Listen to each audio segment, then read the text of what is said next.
LawzMarketplace.com, the site where the tribes unite.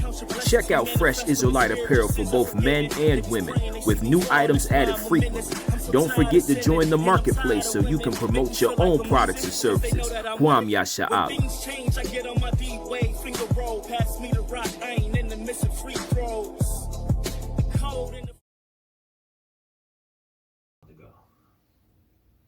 Shalom, family.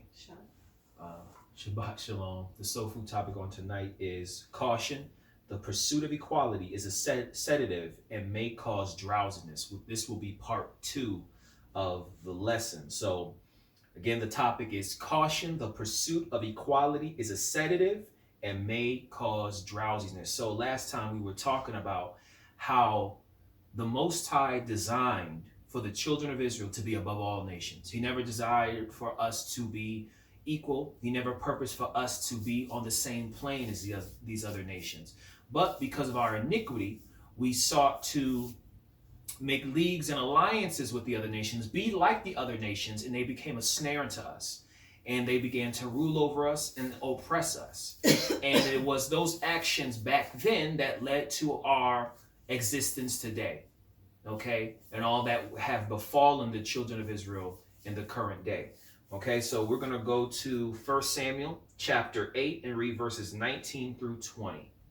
Okay, 1 Samuel chapter 8 verses 19 and 20.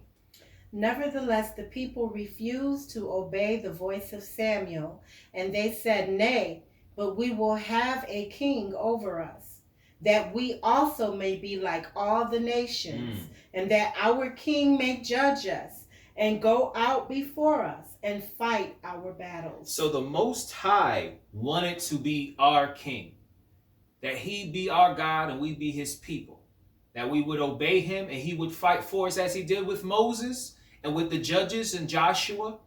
Okay, but the people sought to be like the other nations. They were not content in their place. They weren't content with the blessings of God that were given unto them. They lusted after the things the other nations possessed. And they angered the Most High in requesting of Samuel, anoint us a king so that we might be like the other nations. Remember the topic, the pursuit of equality. If we were to look at the pursuit of equality like a pharmaceutical drug, okay, it is a sedative that may cause drowsiness. It will keep us asleep. It will keep us latent in sin. Our people, even way back then, wanted to be like the other nations. And it's the same thing that happens today. Our people want to be like the other nations. We never desire to be greater than our oppressor. We just want to look our oppressor in the eye and say, we're equal. But that's an impossibility. Okay? As long as there is one ruling over another, you can't be equal with him. Either you're going to be on top or you're going to be on the bottom. There's no in between. But our people have been duped into believing by the mouth of the liar that can be possible, that can be achievable in this captivity, that you can be equal, that justice is obtainable. That is a lie. That is a sedative that has caused drowsiness in the minds and hearts of our people for many, many decades, many, many centuries. Okay? From there, let's go to 2 Kings chapter 17, verses 12 through 15. 2 Kings chapter 17, verses 12 through 15.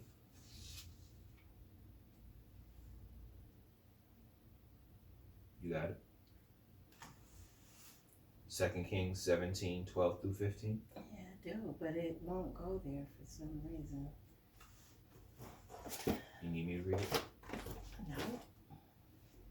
2 Kings. Yep, 2 Kings chapter 17, verses 12 through 15.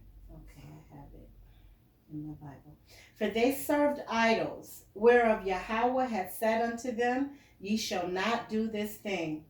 Yet Yahweh testified against Israel and against Judah by all the prophets and by all the seers, saying, Turn ye from your evil ways and keep my commandments and statutes, according to all the law which I commanded your fathers, and which I sent to you by my servants the prophets.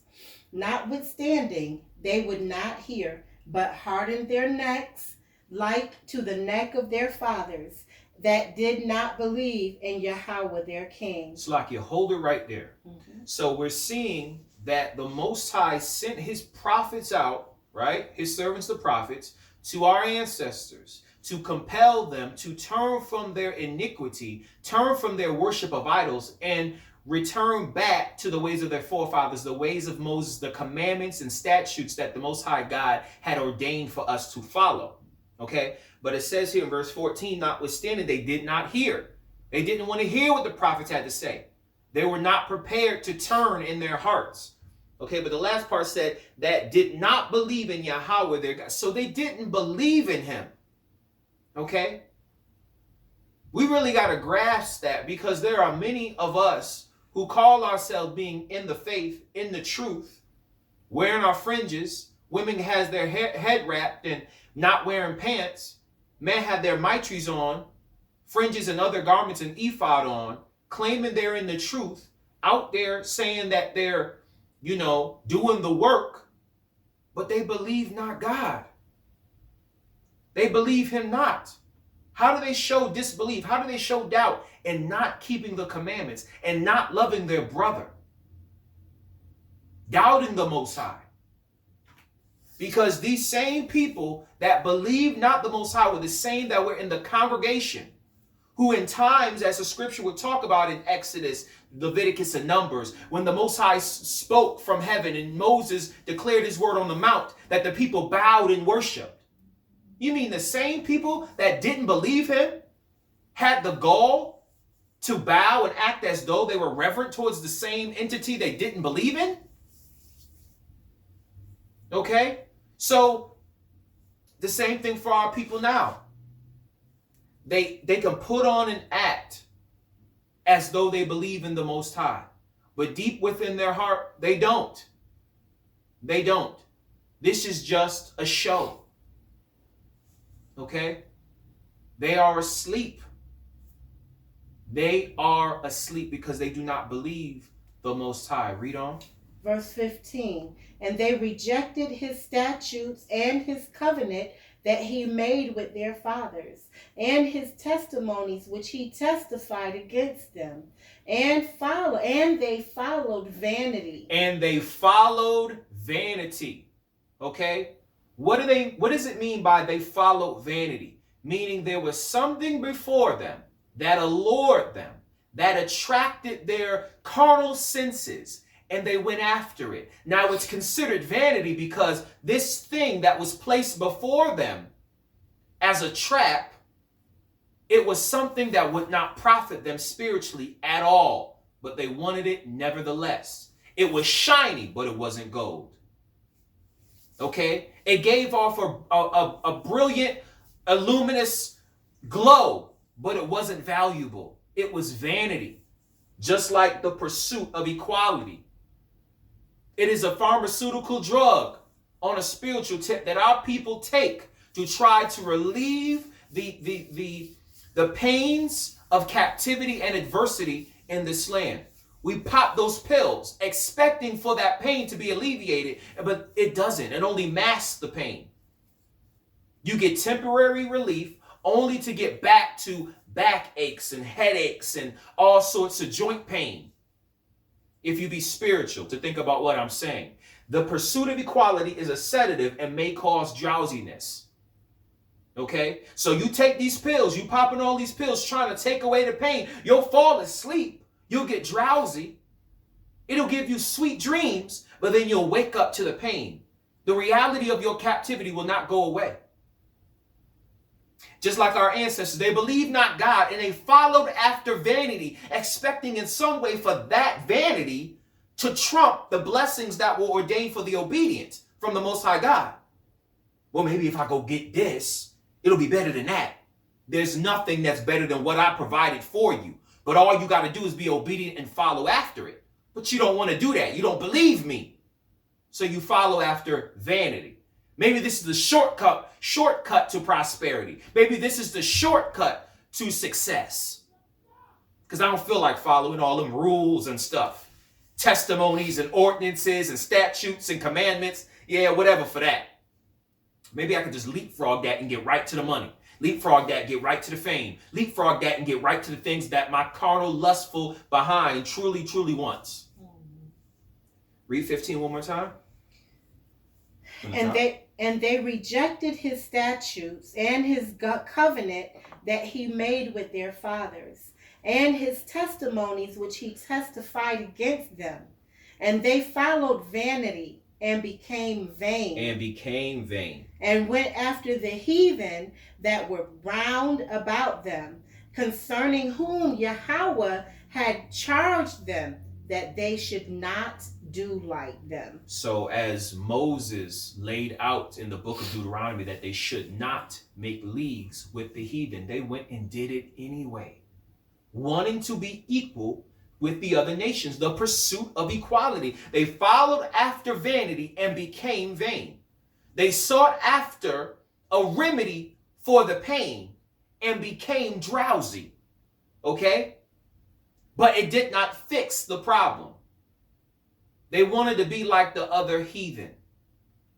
The Most High destined for us to be greater than all nations upon the face of the earth. That is what he designed from the very beginning. But for whatever reason, we didn't want that. That's even today when we bring the word out, or some of the brothers bring the word out and try to enlighten our people, male or female, and say that the Most High has made you the greatest nation on the face of the earth. That salvation is for you and your people. What is the response? What about the white man? Wait, you trying to say everybody can't be saved? What about them? I'm not talking about them. I'm talking about you. Isn't this good news? This is the gospel. This is good news. Why aren't you excited? Because I want to be like all the other nations. And if salvation is just for the Israelites, then, that kind of leaves them out, and I don't feel good about that. I want to be like the other nations.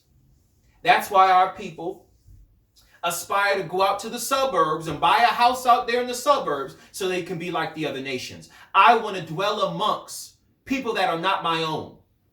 I want to be like the heathen.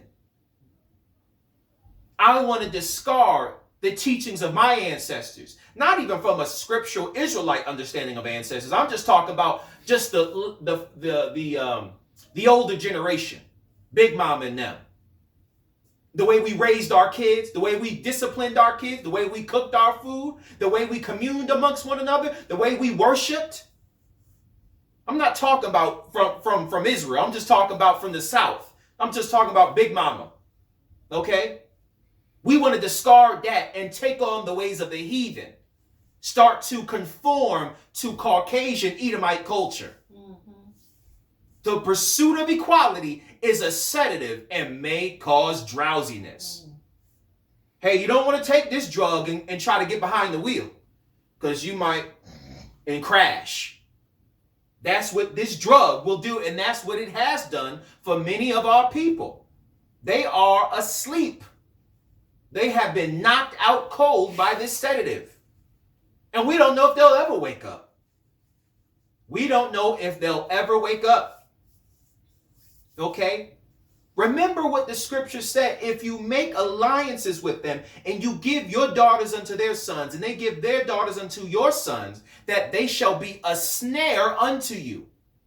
And again, our people keep making that migration out to the suburbs, wanting to live out there, wanting to be like them, wanting to marry with them. It becomes an ensnarement to the nation of Israel as a whole.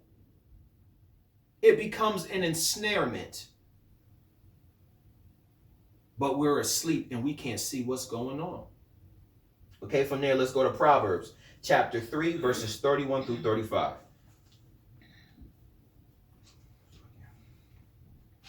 Proverbs chapter 3, verses 31 through 35.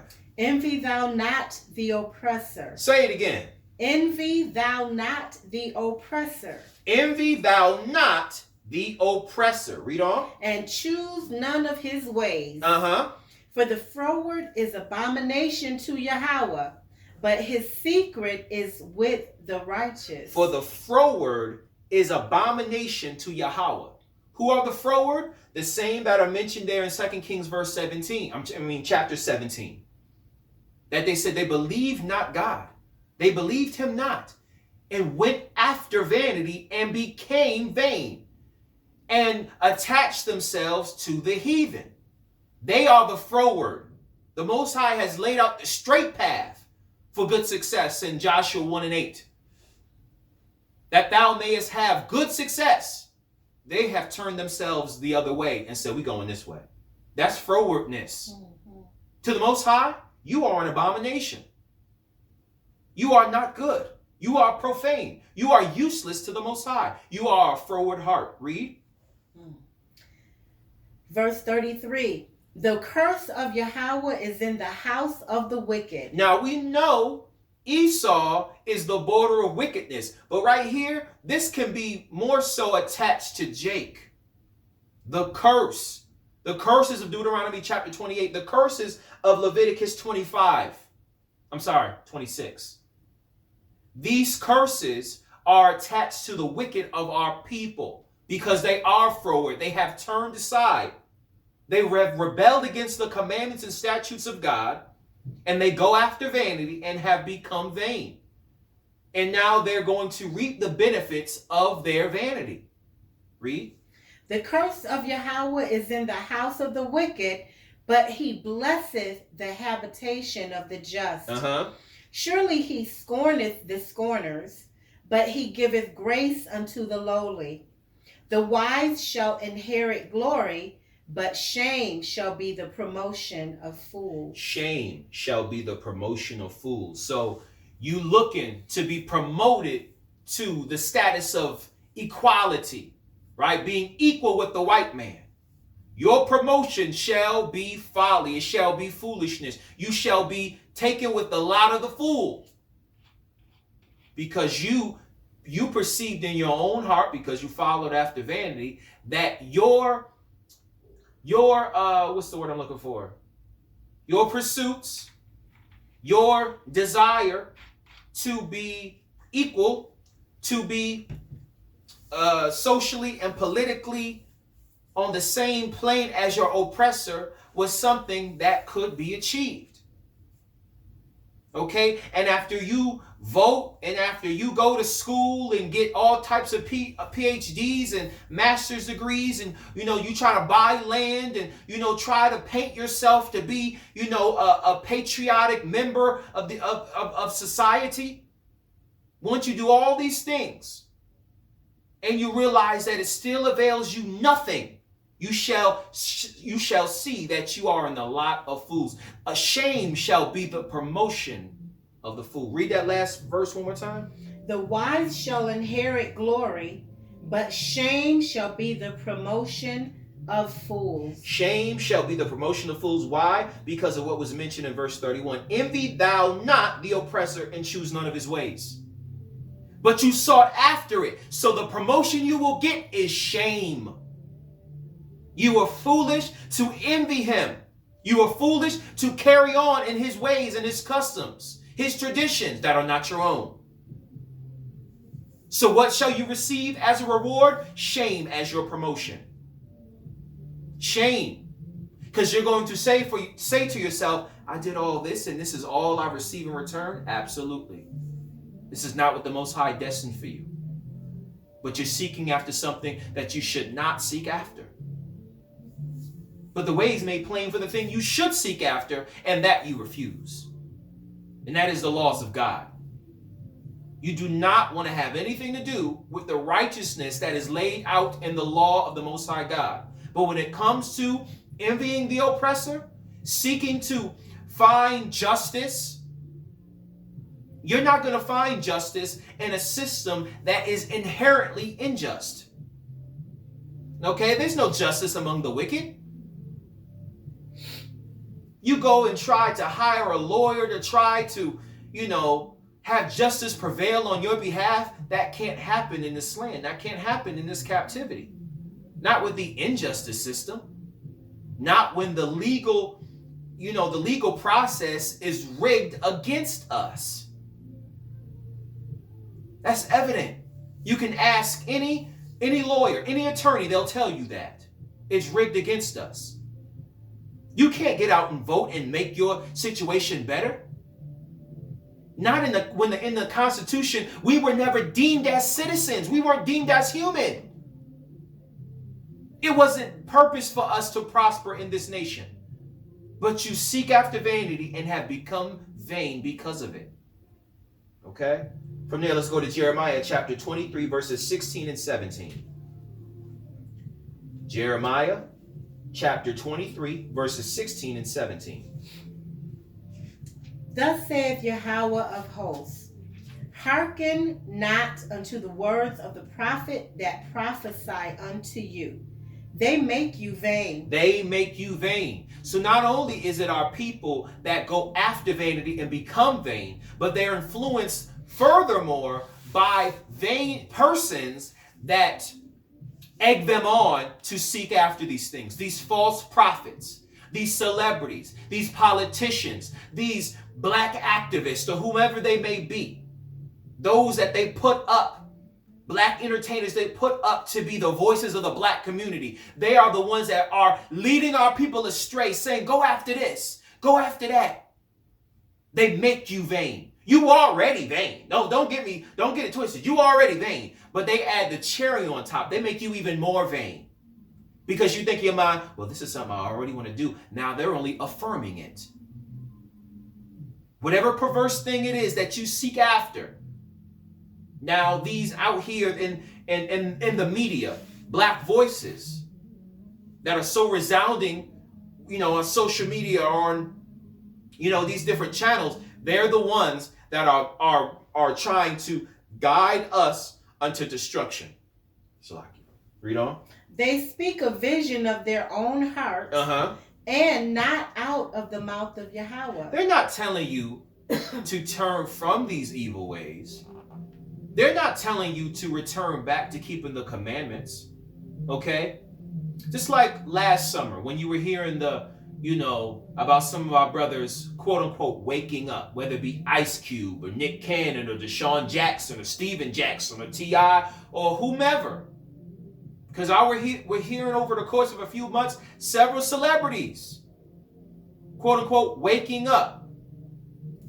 Saw DMX on a video, saw Horace Grant in a couple pictures, doing the shalom and having on fringes, woken up. I can't speak to these brothers' real life, spiritual life. But the thing is, they have, we cling to that, right? Say, look, oh man, Ice Cube woke up. That brother woke now. That brother done came into the truth.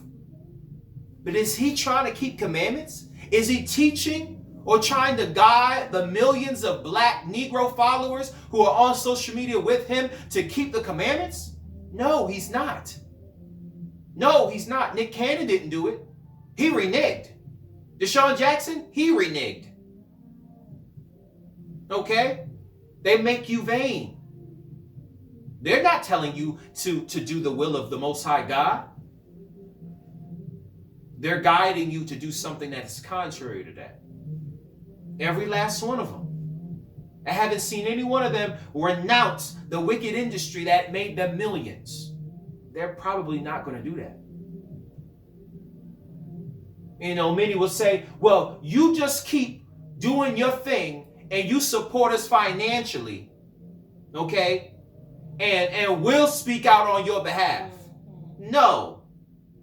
Is that what Yahawashi said to Nicodemus? Or to the rich man. Or to the rich man? No, he said, give it up, bruh, and come follow me. So I don't agree with that. I understand there may be a process to some degree. You can't just maybe dip out if you got, contractual obligations. Just like for any normal person, once you come into the truth, you recognize that we ought to keep the Sabbath day, but you already have a full-time job where you're called to work on Saturday. If you feel strongly enough to just quit cold turkey and quit your job, then all praise to the Most High and just go look for another one then. But I can't make anyone just, quit your job, bro. You breaking the Sabbath. I mean, let's be real, you've been breaking the Sabbath for years now. But what you should do is go to your employer and say, hey, I can't work on the Sabbath. They should be able to honor that. But if not, then that is your cue. Okay, let me go look for another job. Let me take this to the Most High in prayer. Heavenly Father, help me find a job where I don't profane the Sabbath day. Not make an excuse, brother, I'm trying to keep the commandments, but they got me work on the Sabbath. Then why haven't you put in applications for another job? Because they pay too good. That's not in your heart. Same thing with the employers on a same thing with these celebrities on a larger scale.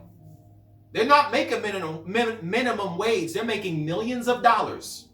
But the same thing should be in their heart. Recognizing, well, I'm a musician and I got this contract with the record label, or I'm an athlete and I got a contract with this team, or whatever the case may be. But if you realize that I can't effectively keep the commandments that I'm learning, doing this job, being in this industry, then I need to cut it off.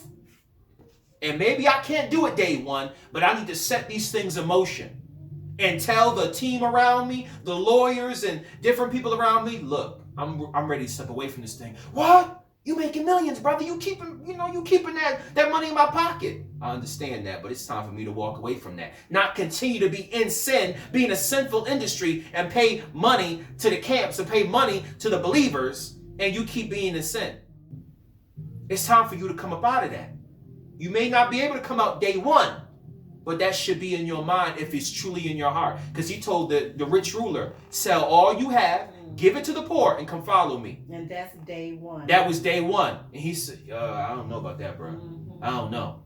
It's either you save your life or you lose your life. You got Nicodemus or Joseph of Arimathea, who are wealthy men, powerful men. But recognize they weren't all the way there, because Nicodemus, he was fearful of the council. He was fearful of the Pharisees, fearful of the Roman Empire. He was fearful of the men with power. And so he followed him from behind. That's not what the Most High said. If any man come after me, let him deny himself, pick up his cross and follow me. You can't be scared. Day one. Day one. You can't be scared. Hallelujah. Nicodemus still had fear. Now, did he come around? Maybe he did. We don't know. Did Joseph of Arimathea come around? Perhaps. Now, he was willing to put his money in this thing. That's fine.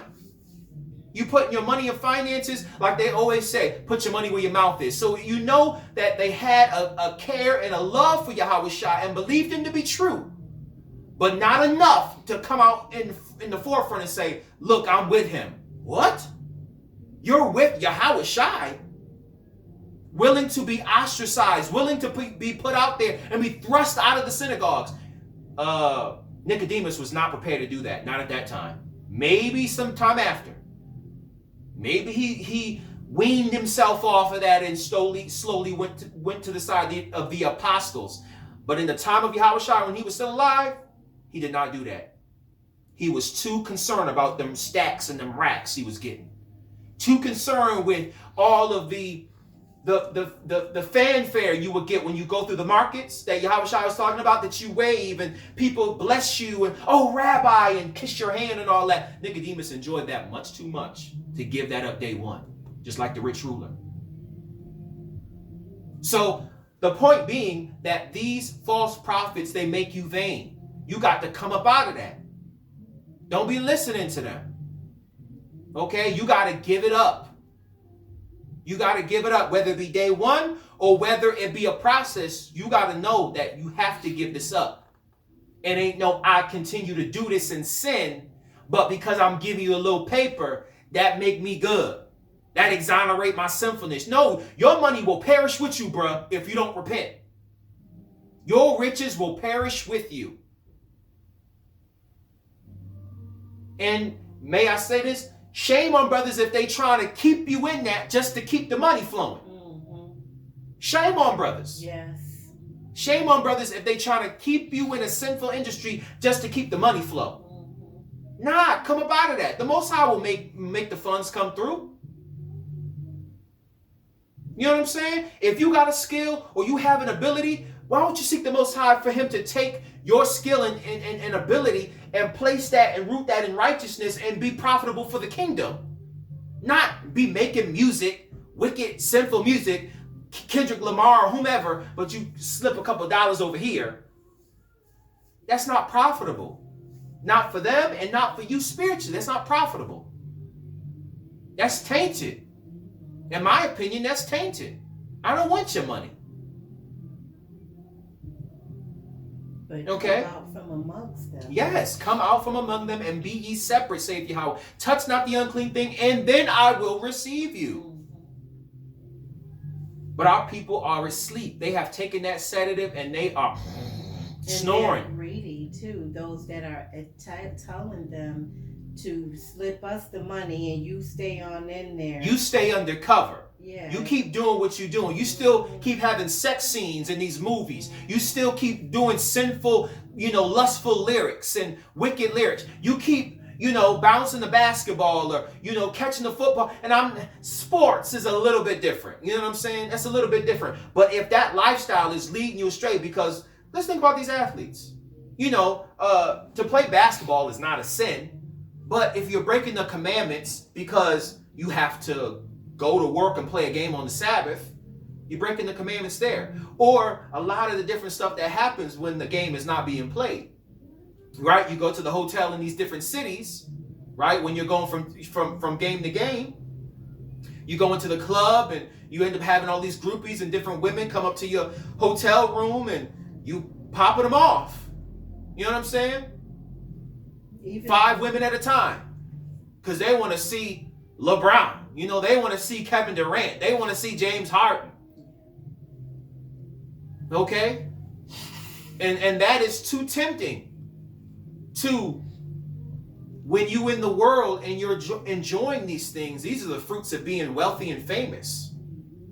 I'm a professional athlete. I'm a football player. I'm a basketball player, baseball, boxer, whatever. But I'm handsome. I'm tall, I'm dark and, tall, dark and handsome. I got muscles and all that. I got money. I'm famous and all the girls want me. I can have all the drugs that I want. That's fine in the world. But once you come into this truth, now there is a responsibility for you to put that away. And how can you have knowledge of this truth and still go back to that lifestyle when your sinful teammates don't want to hear you and not trying to influence you to do right?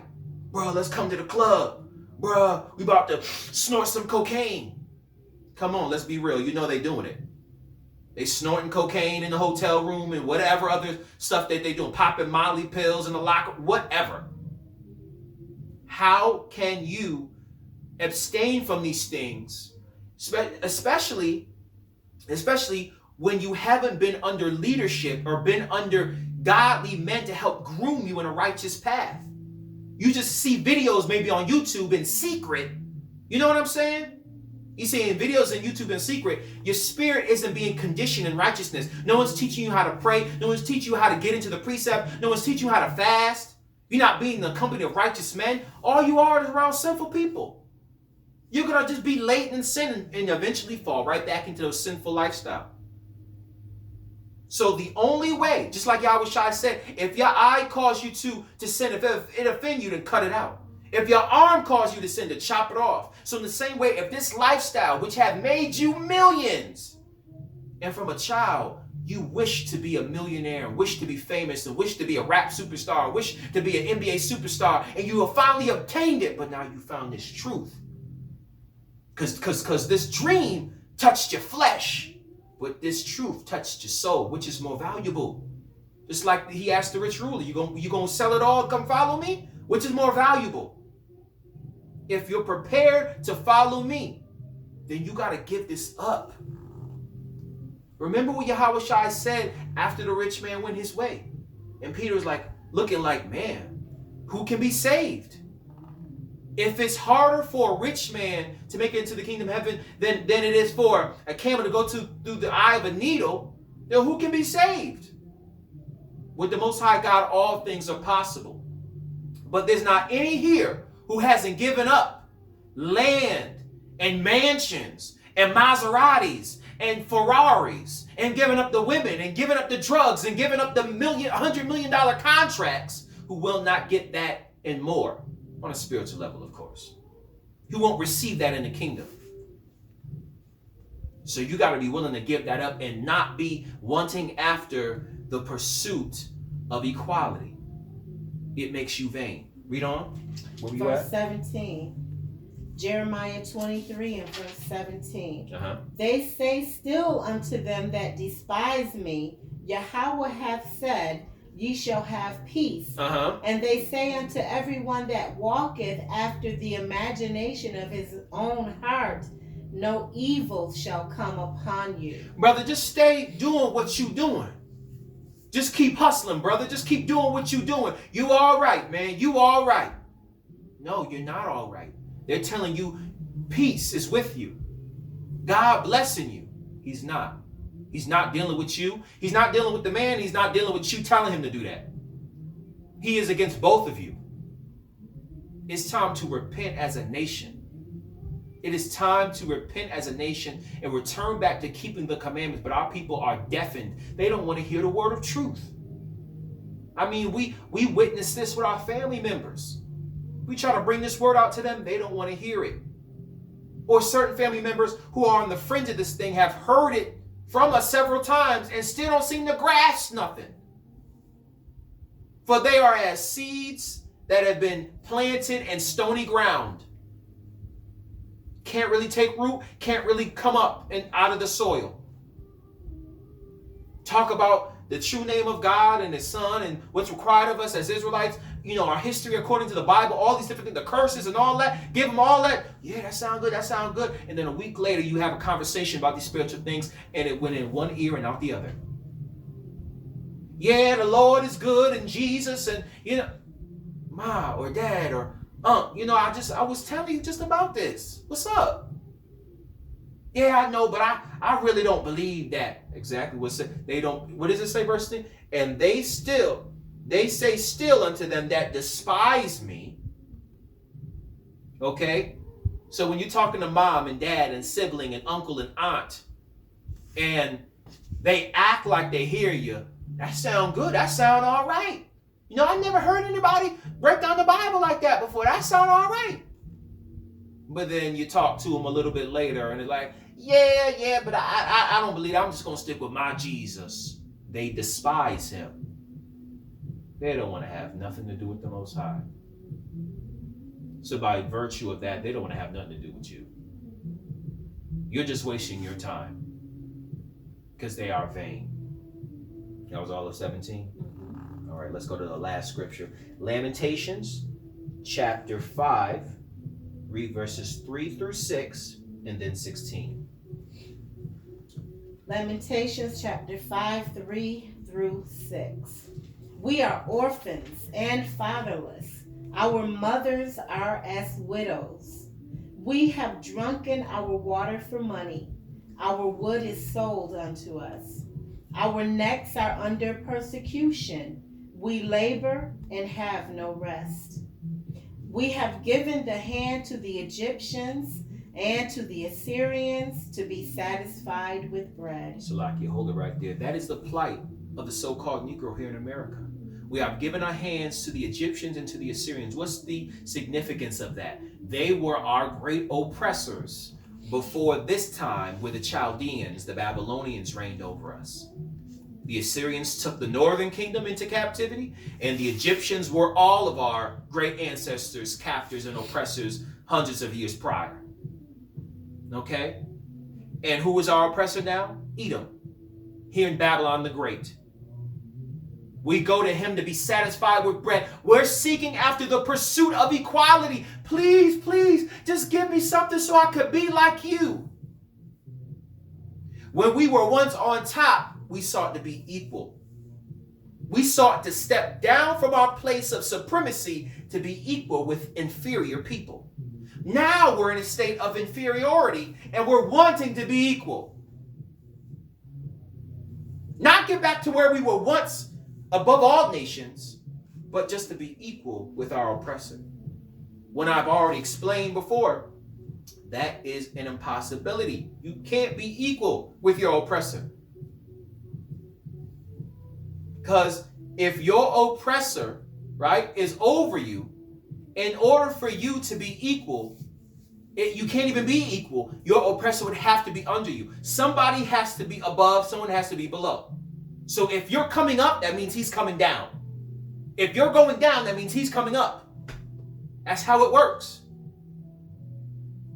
But he's deceived us into believing we can be equal. Let's join hands. Let's forget about the past. Let's look towards the future. We're all in this together. We're all Americans. This is not the world we want to live in.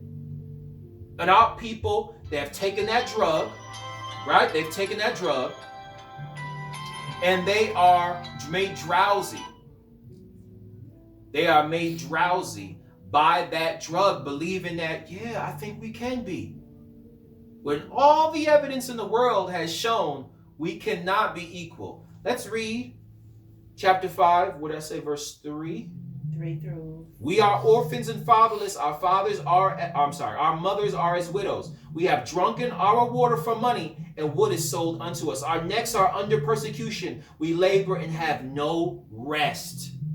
No rest. Okay? These things are being done by our oppressor. Why in the world would you believe that your oppressor, at some, for no odd reason, would want to grant you the very thing that he, how can I word this? Why would your oppressor change his mind and want to do good unto you when he's been doing evil unto you for so long? If he hasn't changed the situation already, why would you think that your cries are going to change anything? But you are vain to believe that it can be changed. That is by the hand of your oppressor. That's what I'm trying to say. The Most High for the righteous shall bring deliverance, and we shall see the demise of our enemies.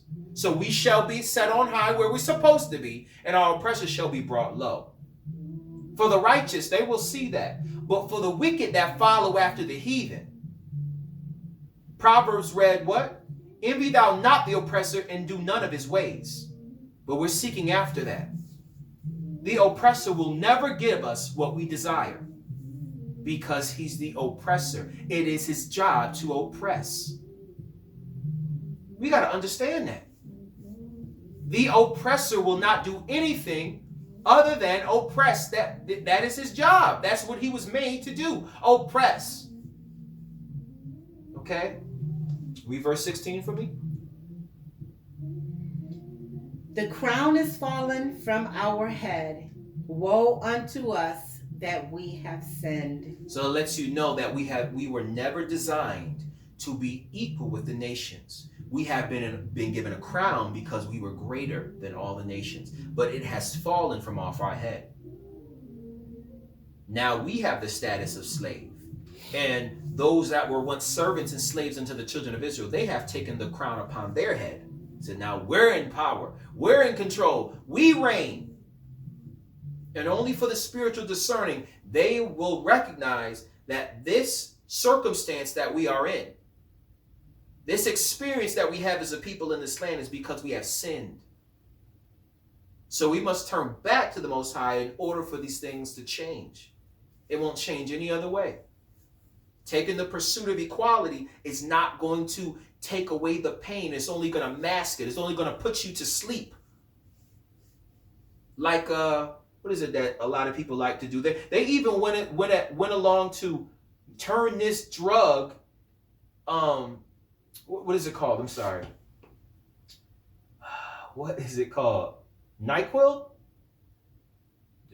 Is it NyQuil? Okay. Yeah, it's a NyQuil, yeah. So years ago with NyQuil, it was never designed to just be a sedative and make you go to sleep. It wasn't used to combat insomnia, okay? It was for people who were truly sick and had a head cold. You would take it, go to sleep, and it helped remedy that. Mm-hmm. But people, because they were having difficulty falling asleep, had no symptoms of sickness, were starting to take NyQuil just to go to sleep. Mm-hmm.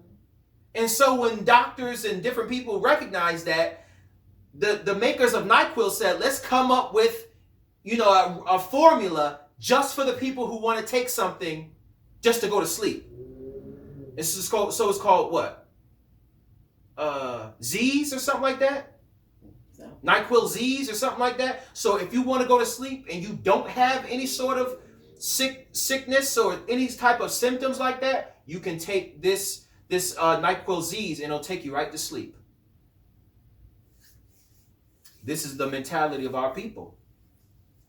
We're just wanting to sleep, sleep, sleep, and hopefully when I eventually wake up from this grogginess, right? When I wake up from the grogginess, the pain will go away, but the pain will not go away. You have sinned. You must turn back to the ways of the Most High God. Okay? So that is part 2, and we have one more part that we'll finish up next time. Shalom, family. Shalom.